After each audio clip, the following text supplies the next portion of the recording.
ГСП онлайн. Городские новости сейчас. 24 декабря. С победой домой возвращаются бойцы клуба «Русич». 2 дня назад 10 ухтинцев участвовали в чемпионате Воркуты по киокушинкай-карате. Всего заявлено более 100 человек. В мире спорта турнир считается престижным, поэтому география бойцов не ограничивается нашей республикой.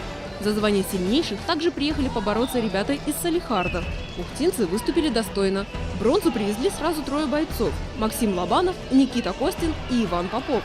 Второе место завоевали Денис Кривощеков и Кирилл Пономарев. А самой высшей награды удостоились Аяз Алырзазада и Владислав Лесненко.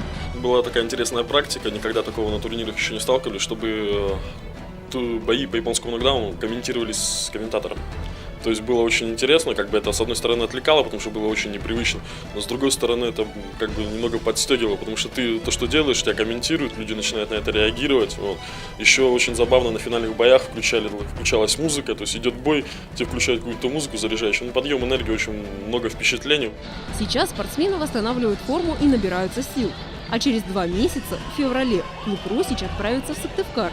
Там пройдет республиканский чемпионат по киокушинкай-карате.